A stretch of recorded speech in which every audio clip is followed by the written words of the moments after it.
All right, we are live, Dale. Hey, everybody, it's Dale Jr. for the Dale Jr. download, and this is the Ask Junior part of the show now. You guys have sent all your questions in to Xfinity Racing on Twitter, and Leah's going to put those questions together, and they've been going pretty good over the last several podcasts, so it should be a lot of fun. Let's go. No pressure on us. First question from Samuel Olish. How does it work for drivers and teams when you need a last-minute relief driver? Is there a drivers available list at the track? Well, no. You really don't have a plan if you're, especially if you're Junior Motorsports. And, that was a tough deal. We Michael let them know probably 20, 30 minutes before the race started that he wasn't going to do it, and he has an injury that was he was trying to get beyond New Hampshire and get that taken care of in the off break, and just couldn't get there. So we were trying to figure out, okay, who's at the track, and who would be willing to do it, and you got to figure that out in like 30 minutes. So there were like 4 names running through everybody's mind, and we reached out to everybody, and everybody was those 4 guys were scrambling to get their Hans helmet, suit, earplugs, everything, and it was kind of like first one to the race car wins. But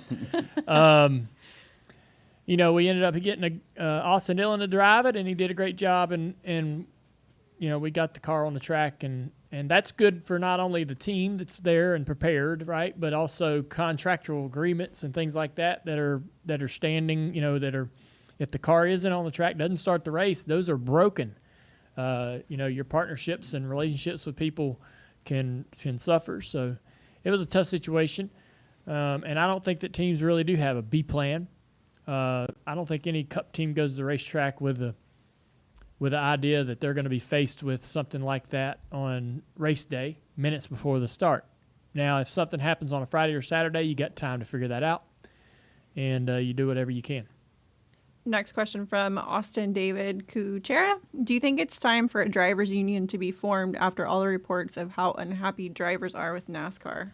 I think the drivers could benefit from some sense of organization, and the drivers have tried to organize many times. There was a period, I guess, about 5 or 8 years ago where the drivers were trying to organize, and there was a bunch of work and meetings and time put in and conversations had amongst the drivers to get there, but it just didn't work out, and NASCAR came in and created the Drivers' Council that made the possibility of the drivers organizing unlikely. So if the drivers were talking about maybe we need to organize, NASCAR heard about that and said, we're going to beat you to the punch. We'll form a drivers' council. Now the drivers, organizing is unnecessary, and it really did become an afterthought once the council was formed. The council was somewhat effective for a while, but then became, I believe, less effective and less energy put into it. The drivers felt like it was less effective, so they were less likely to participate. And now, I think what's worked in the past and what works really good today is when individual drivers just take it upon themselves to drive the focus of whatever the initiative is. If it's safety, right? Jeff Burton was really big on that. Everybody in the garage, as far as the drivers, trusted Jeff Burton. That if he went and holler and had an opinion about safety, that you were probably going to have the same opinion. And we didn't need a union to drive safety. We had a few drivers that would speak out. Denny Hamlin's heavily involved in, obviously becoming an owner. He's in all of the meetings when the core individuals that really manage the sport get together, as far as when you have track owners, networks, NASCAR team owners, drivers in the room, guys like Denny Hamlin, maybe Kevin Harvick, Kyle Busch. Those people are in those conversations as well, right? And they're heavily invested and involved in those conversations and pushing their input into those conversations. Their influence is in those conversations, and I think that works. I think that type of participation works. A lot of drivers in the field aren't going to be interested in organizing. Just isn't something that they feel necessary to have in their lives. So I feel like that was kind of the situation many years ago when the drivers were considering getting organized. At least my feeling was that half of these drivers aren't really interested in this and don't know why we're wanting to do that and what's in it for them and what would be the positives for them to be a part of that. So, maybe it happens. With that said, maybe it happens the kind of the way the RTA happened, right? Maybe only certain drivers organize, right? And if you're not interested, you're not in it, right? So I don't know what goes on going forward, though. It's going to be interesting, and this always kind of pops up every 5 or 10 years, and maybe it goes away and nothing happens. Maybe this time they really organize for real. All right, next question. It's MLB All-Star Week, and John DeWeese quote tweeted a video from you at a celebrity softball game in 2002 where you broke up a no-hitter. John said, "You look like a multi-sport athlete. What was going through your mind? Home run or just get on base?" Do you remember that? What was going on? It was the 2002 celebrity baseball game. You broke up a no-hitter. No kidding. Yeah, that's what the commentator said anyway. Yeah. Oh, well, I don't really remember it like that, but so look at you. My God! Got the Check bat that waggle. out. Look at the stance you have. Okay.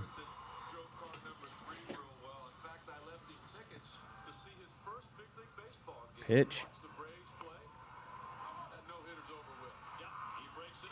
He breaks up the no-hitter. Who knew?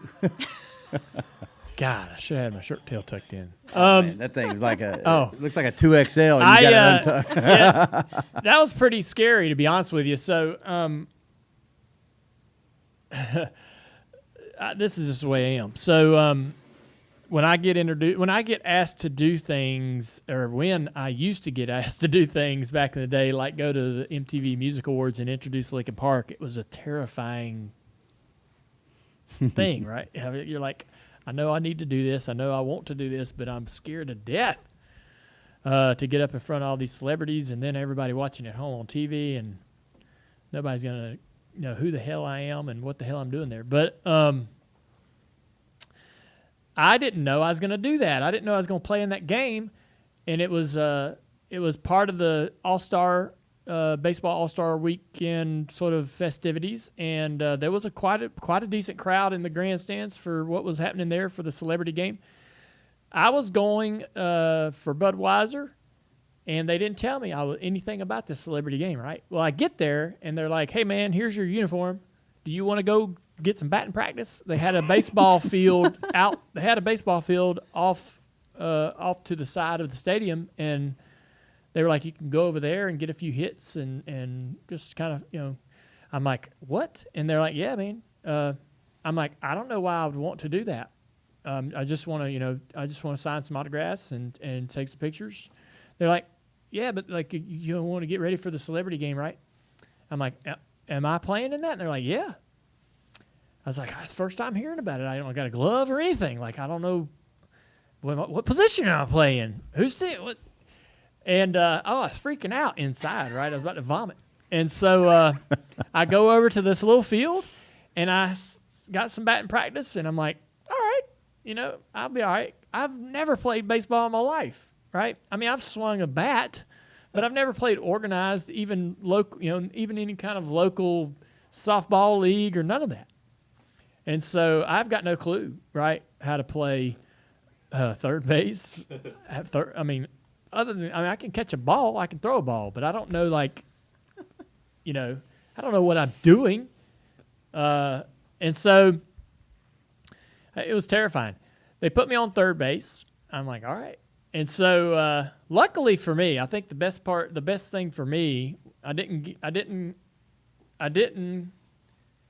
get time to show how badly prepared for that I was, because there were so many people on each team that everyone was getting rotated in and out of the game in like 2 innings. So I had one at bat, which I got on base. I played 2 innings on third base. I caught a pop fly from Coolio. Oh, wow. So Coolio hits a foul ball to me, and I'm like, oh, Lord, it's coming to me. And so I go get under it, and I catch it, and I'm like, thank gosh. And I'm standing there. What's so funny? I'm sorry, the YouTube live chat is cracking me up. RC Nation says you swung a bat taking out mailboxes. Remember that? I did. Yeah, that was your practice. That's a good point. Coach Parker. I do know how to swing a bat. People pay attention. Oh, yeah.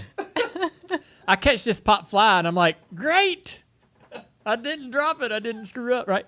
And the guy on second base is like, and I'm like, why do I want to throw it to you?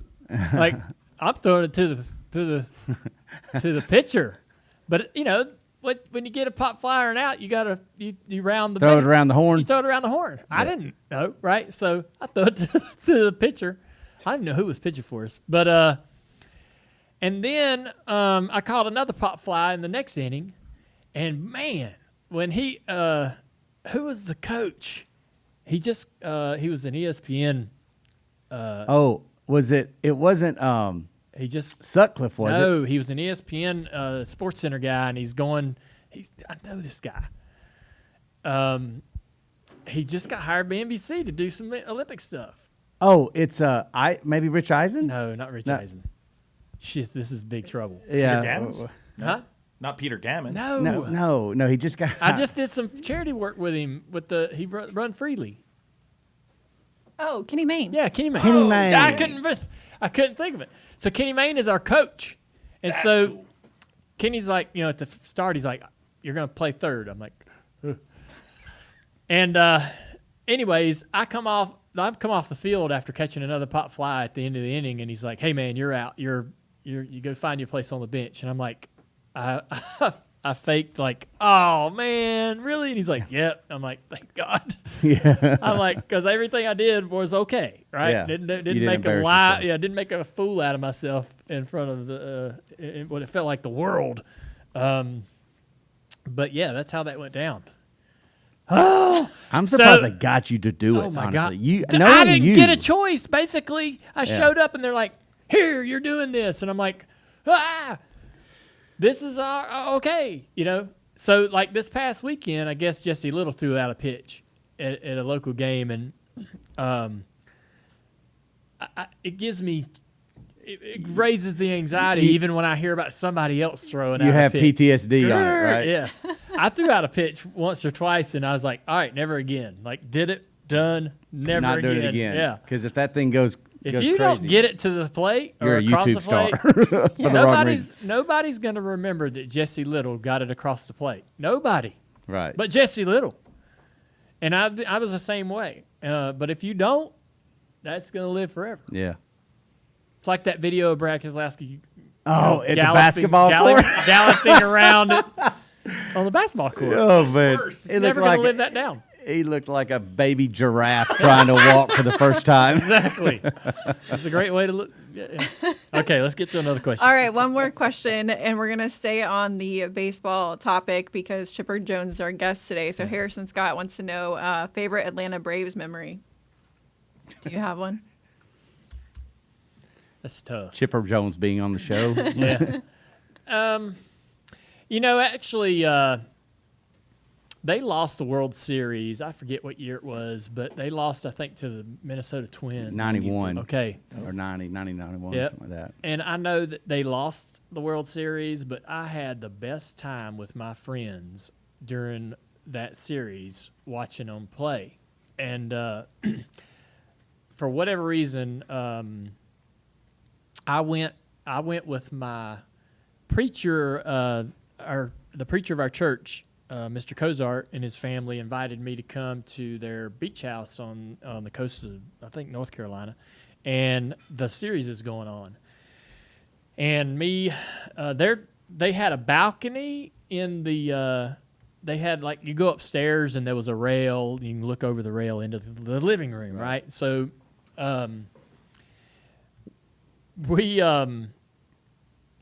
they're watching the game. The family's watching the game down in the living room, and me and Brad, the son, my best friend at the time, is Mr. Cozart's son, Brad. Me and him sat on upstairs at the balcony like we were in the outfield as fans, and we're up there with all of our all the chants. They had a chant like Herbeck, one of the players for the Twins. Herbeck's not our hero, or Kent Herbeck. Yes. Yeah. That's Remember right. that? So, Cheap seats. Oh, we had all the chants, and we were doing everything that we heard the fans That's doing so during funny. the game. And I just remember that. It was I hated that they lost. It was so frustrating because it was a great series, a very tight series. But as far as I remember it.